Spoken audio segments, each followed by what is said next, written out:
Welcome sa Tagalog Horoscope, ang iyong gabay sa pang-araw-araw na buhay.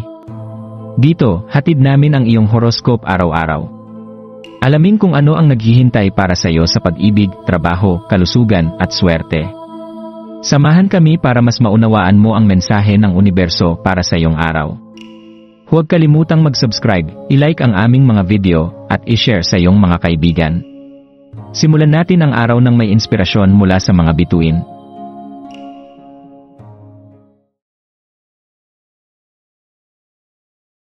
Narito ang iyong pang-araw-araw na horoscope para sa Capricorn ngayong Pebrero 2, 2025. Habang nagsisimula ang linggo, Pebrero 2, at ipinagdiriwang ang Groundhog Day, isang paanyaya ang darating sa iyo, Capricorn, upang yakapin ang natatanging pagsasanib ng pagiging praktikal at intuitibo na siyang nagpapakilala ng iyong tunay na pagkatao.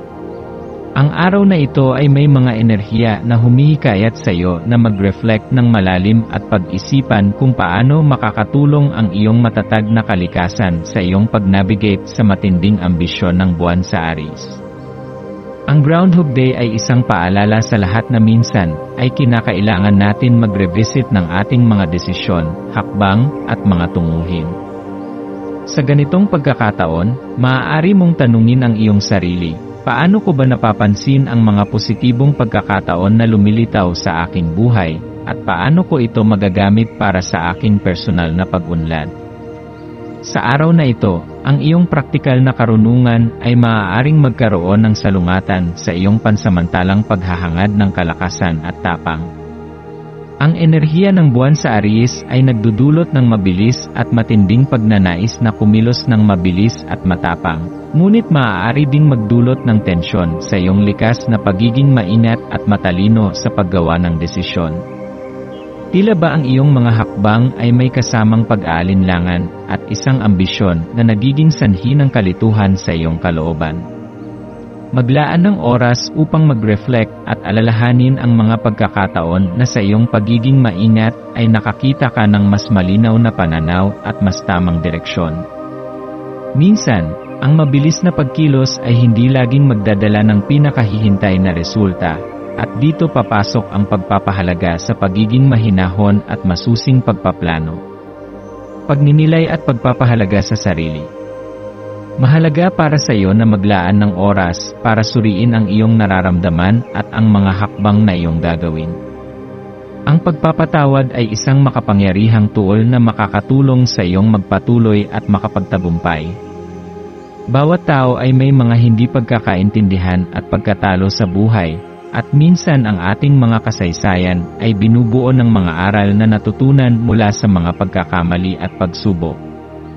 Kaya ngayong araw, isantabi ang anumang hinanakit na maaaring nagpapaapekto sa iyong pananaw. Ang pagpapatawad, hindi lang sa iba kundi pati na rin sa iyong sarili, ay magbibigay sa iyo ng kalayaan na magpatuloy at maging mas masaya.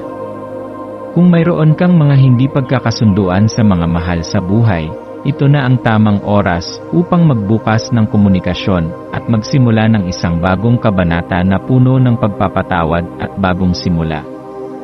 Ang mga relasyon, lalo na sa pamilya at mga kaibigan, ay maaaring makinabang mula sa iyong kakayahan na magpatawad at magbigay ng pangalawang pagkakataon. Sa paggawa nito, hindi lamang ikaw ang magtatamo ng kapayapaan at kaligayahan, kundi pati na rin ang mga tao sa paligid mo. Ang bawat hakbang na iyong gagawin ay may positibong epekto hindi lamang sa iyong sarili kundi sa iyong kapwa. Maglaan ng oras upang mag-isip at mag-reflect sa mga ugnayan na may negatibong epekto sa iyong kaligayahan at kung paano mo matutulungan ang iyong sarili at ang iba na maghilom mula sa mga pag-iwas at sama ng loob.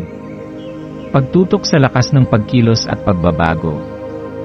Ngayong araw, tumutok ka sa mga maliliit na pagbabago sa enerhiya na magtutulak sa iyo upang kumilos ng may layunin.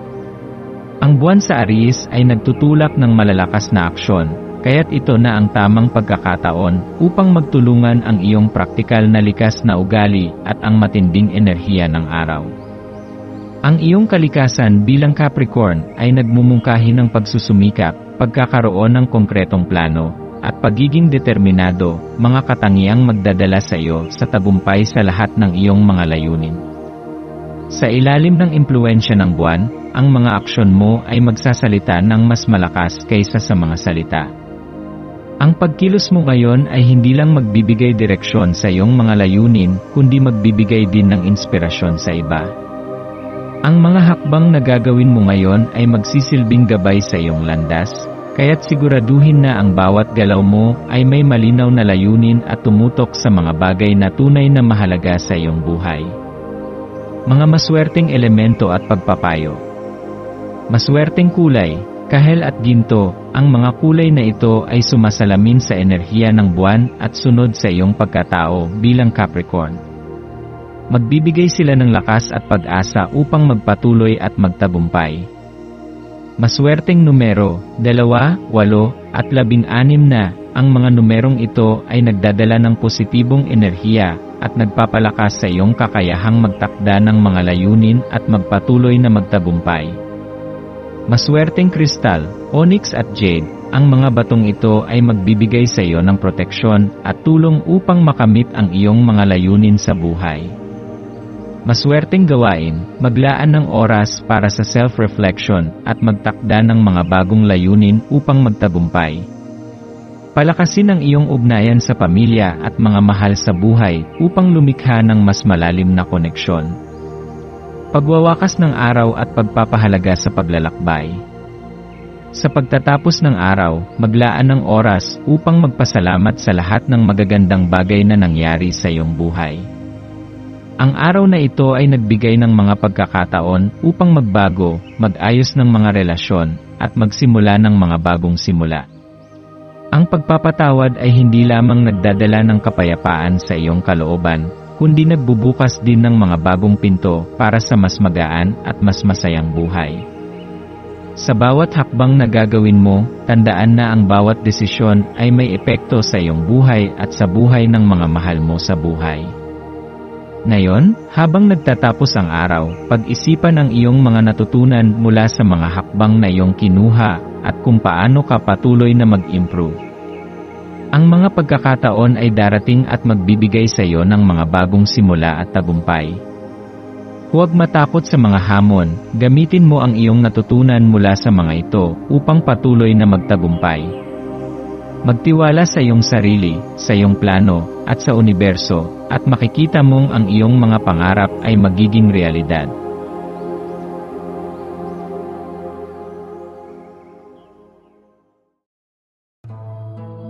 Maraming salamat sa panonood ng iyong horoscope ngayon araw. Naway gabayan ka ng mga bituin sa iyong landas. Huwag kalimutang mag-like, share, at subscribe para sa iba pang cosmic na kaalaman. Hanggang sa muli, manatiling konektado sa universo.